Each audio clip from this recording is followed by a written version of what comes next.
देखो यार, अगर तुम लोग एमजेएफ के फैन हो तो ये वीडियो तुम्हारे लिए होने वाली है, क्योंकि एईडब्ल्यू के अंदर एमजेएफ के दोबारा वर्ल्ड चैंपियन बनने को लेकर एमजेएफ का काफी बड़ा स्टेटमेंट आ चुका है। एईडब्ल्यू और एनजेपीडब्ल्यू के 3 बार फॉरबिडन डोर के बाद एईडब्ल्यू फाइनली टोक्यो डोम में डेब्यू करने जा रही है। एईडब्ल्यू में सौरभ स्ट्रिकलैंड और विल ऑस्प्रे के मैच के प्लान चेंज होने को लेकर बैक स्टेज से बहुत बड़ी अपडेट आ चुकी है। एईडब्ल्यू में ब्रिट बेकर के रिटर्न होने से पहले ब्रिट बेकर को बेला ट्विंस के साथ देखा गया है। तो गाइस चलिए बिना किसी देरी के शुरू करते हैं इस वीडियो को। और गाइस सबसे पहले बात करेंगे फॉरबिडन डोर के मेन इवेंट की। गाइस बात करें अगर यहाँ पर फॉरबिडन डोर के मेन इवेंट की, तो गाइस ये बात तो हम सभी लोगों को मालूम है। 2 दिन पहले एईडब्ल्यू के फॉरबिडन डोर के मेन इवेंट के ऊपर हमें यहाँ पर विल ऑस्प्रे और सौरभ स्ट्रिकलैंड के बीच पे 5 स्टार क्लासिक मैच देखने को मिला। और गाइस इन दोनों के काफी जबरदस्त मैच के बाद सौरभ यहाँ पर ऑस्प्रे को बीट करके टाइटल को रिटेन कर चुके गए। बट गाइज अब यहाँ पर इस मैच के ओरिजिनल प्लान को लेकर बैक स्टेज से बहुत बड़ी अपडेट आ रही है। गाइज यहाँ पर ये बात तो आप सभी लोगों को याद होगी कि एईडब्ल्यू के अंदर जब यहाँ पर विल ऑस्प्रे ने डेब्यू किया था तो एक टाइम पर इस चीज को लेकर तगड़ी रूमर चली थी कि एईडब्ल्यू कंपनी विल ऑस्प्रे और सौरभ स्ट्रिकलैंड के बीच पे ऑल इन पर मेन इवेंट कराने वाली है। और वेम्बले स्टेडियम में विल ऑस्प्रे के होम कंट्री के अंदर ऑस्प्रे यहाँ पर सौरभ को हराकर एईडब्ल्यू के वर्ल्ड चैंपियन बनेंगे। और कई सारे लोगों का ये कहना था कि सौरभ स्ट्रिकलैंड एईडब्ल्यू के ट्रांजिशनल चैंपियन थे, जिसको यहां पर चैंपियन सिर्फ इसलिए बनाया गया है ताकि वो विल ऑस्प्रे से वेम्बले स्टेडियम में हारे। और गाइस यहां पर सोशल मीडिया के ऊपर एईडब्ल्यू में सौरभ स्ट्रिकलैंड के ट्रांजिशनल चैंपियन होने के आरोप लगने के बाद ही एईडब्ल्यू कंपनी ने यहां पर विल ऑस्प्रे और सौरभ स्ट्रिकलैंड के मैच को वेम्बले स्टेडियम में ना करके बल्कि फॉरबिडन डोर पर किया। और गाइस फाइटफुल ने यह कंफर्म किया है कि एईडब्ल्यू के अंदर इस मैच का वेम्बले स्टेडियम ऑल इन में ना होगी बल्कि फॉरबिडन डोर पर होगा। ये और किसी का नहीं बल्कि विल ऑस्प्रे का आइडिया था, क्योंकि गाइस विल ऑस्प्रे ये नहीं चाहते थे कि सोशल मीडिया पर लोग यहां पर सौरभ को ट्रांजिशनल चैंपियन कहे। और गाइस विल ऑस्प्रे पर्सनली ये चाहते हैं कि लोग यहां पर सौरभ स्ट्रिकलैंड के टाइटल रिंग को रिकॉग्नाइज करें। और इसीलिए विल ऑस्प्रे ने पर्सनली एईडब्ल्यू के अंदर इस मैच को फॉरबिडन डोर पर बुक करने के लिए एईडब्ल्यू से रिक्वेस्ट किया ताकि वो यहां पर एईडब्ल्यू के फॉरबिडन डोर के ऊपर सौरभ स्ट्रिकलैंड से हार के एईडब्ल्यू के ऑल इन पेपर व्यू से पहले एईडब्ल्यू के वर्ल्ड टाइटल पिक्चर से हट जाए। और गाइस जो लोग यहां पर ये मान रहे थे कि विल ऑस्प्रे के एईडब्ल्यू में आने के बाद वो सौरभ को हराकर वर्ल्ड चैंपियन बनेंगे, उन लोगों के मुंह बंद हो जाए। और गाइस यहां पर विल ऑस्प्रे के पर्सनल रिक्वेस्ट की वजह से एईडब्ल्यू ने सौरभ को ऑस्प्रे से जितवा दिया है। और गाइस यहां पर बेसिकली ऑस्प्रे ये पॉइंट प्रूफ करना चाहते थे कि उनके एईडब्ल्यू में आने का ये मतलब बिल्कुल भी नहीं है कि वो यहां पर आते ही एईडब्ल्यू कंपनी के वर्ल्ड टाइटल को छीन ले। और गाइस ऑस्प्रे यहां पर एईडब्ल्यू के अंदर एईडब्ल्यू के बाकी रेसलर्स को आगे बढ़ाने के लिए वेम्बले स्टेडियम में ऑल इन पर उनके खुद के मेन इवेंट को सैक्रिफाइस कर चुके गए। देखना बहुत ही दिलचस्प होने वाला है कि अब जबकि एईडब्ल्यू के ऑल इन का original main event forbidden door पर हो चुका है, तो टोनी खान ओरिजिनली इस साल ऑल इन पर कौन सा मैच बुक करते गए।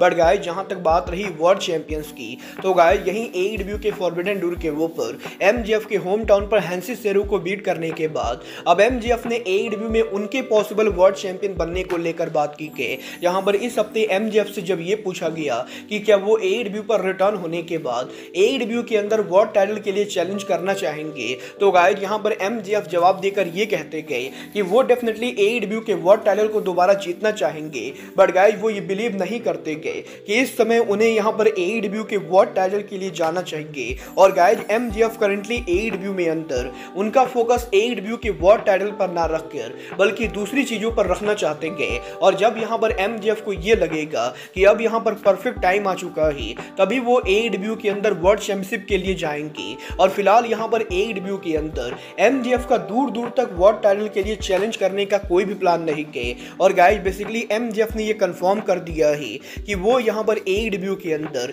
इस समय वर्ल्ड चैंपियन को चैलेंज करने वाले नहीं है। बट गाइस चलिए फिलहाल आगे बढ़ते हैं और बात करते हैं एईडब्ल्यू के रिटर्निंग सुपरस्टार टीएमडी ब्रिट बेकर की। गाइस ये चीज तो हम सभी लोगों ने देखी, एईडब्ल्यू के फॉरबिडन डोर के ऊपर डॉक्टर ब्रिट बेकर ने उनका शॉकिंग रिटर्न किया। और यही फॉरबिडन डोर के ऊपर ब्रिट बेकर के रिटर्न होने से पहले इस हफ्ते यहां पर ब्रिट बेकर को डब्ल्यूडब्ल्यूई की फॉर्मर सुपरस्टार निकी बेला और ब्री बेला के साथ देखा गया था, जहां पर इन दोनों के न्यूयॉर्क में लेटेस्ट पार्टी के ऊपर ब्री बेला और निकी बेला के साथ साथ एईडब्ल्यू सुपरस्टार ब्रिट बेकर मौजूद थी। और गाइस यही बेला ट्विंस के साथ ब्रिट बेकर की ये फोटो वायरल जाने के बाद अब काफ़ी सारे लोग ये बिलीव करते गए कि बेला ट्विंस आज नहीं तो कल AEW को ज्वाइन करने वाले गए। वेल गाइस, मुझे पर्सनली नहीं लगता ही कि बेला ट्विंस के ब्रिट बेकर के साथ पार्टी करने का बेला ट्विंस के AEW में डेब्यू से कुछ भी लेना देना है।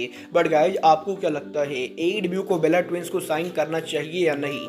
आप लोग मुझे कमेंट करके बताइए। बट गाइस, चलिए फिलहाल आगे बढ़ते हैं और बात करते हैं AEW के मेगा मेन इवेंट की। वेल गाइस, ये बात तो हम सभी लोगों को मालूम है, कल यहाँ पर AEW शिकागो में डबल फॉरबिडन डोर का आफ्टर डायनामाइट करने वाली गए। बट गाइस, यहीं अब AEW के एक मेगा मेन इवेंट को लेकर एंड्रू जेरियन की तरफ से काफी बड़ी अपडेट आ रही है। गाइस, यहाँ पर इस हफ्ते रेसलिंग ऑब्जर्वर एंड्रू जेरियन ने ये कंफर्म कर दिया है कि AEW कंपनी यहाँ पर आने वाले डायनामाइट शो के ऊपर एक बहुत ही बड़ा मेन इवेंट करने वाली गए। और ये मेन इवेंट यहाँ तो ये AEW कंपनी 10 जुलाई को करेगी या फिर 17 जुलाई के डायनामाइट पर करने वाली गए। और एंड्रू जेरियन ये तो कंफर्म नहीं गए कि AEW का ये main event AEW company Calgary में AEW के 10 जुलाई के डायनामाइट पर करेगी या 17 जुलाई के डायनामाइट पर करेगी। बट गाइस, एंड्रू जेरियन ये कंफर्म कर सकते गए कि AEW कंपनी कोई बहुत ही बड़ा मैच मेन इवेंट पर करने वाली गए। और ये जो मैच डायनामाइट को मेन इवेंट करेगा, ये AEW के पेपर व्यू को मेन इवेंट करने वाला मैच है। और गाइस, अब ये तो आने वाला टाइम बताएगा कि आखिर AEW का ये कौन सा मैच है जो AEW 10 जुलाई या 17 जुलाई के डायनामाइट को मेन इवेंट पर कराती है। बट गाइस, चलिए फिलहाल आगे बढ़ते और बात करते हैं AEW के टोक्यो डोम में डेब्यू करने की।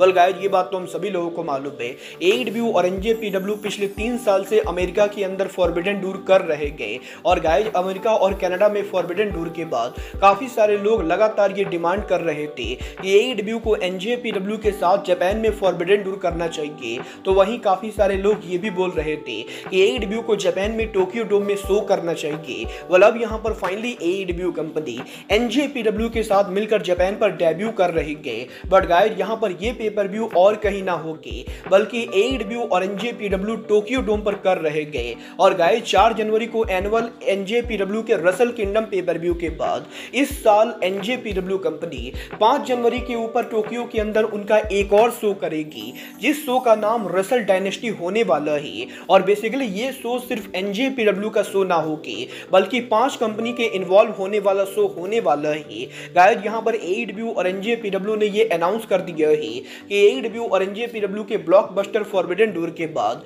अगले साल 5 जनवरी के ऊपर AEW NJPW company Tokyo dome के अंदर उनका ज्वाइंट शो करेंगे।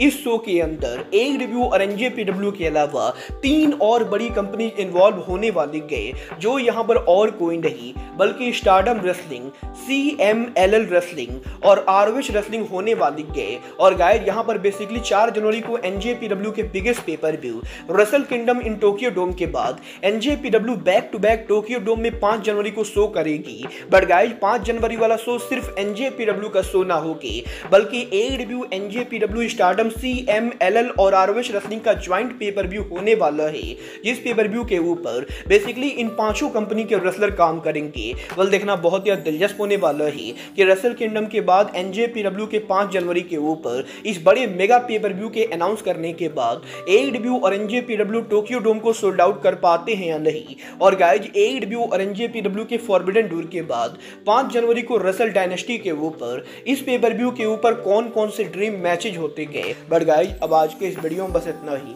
मैं मिलता हूँ आपसे अपने अगले वीडियो में। बट गाइस, तब तक के लिए goodbye, good night and bang.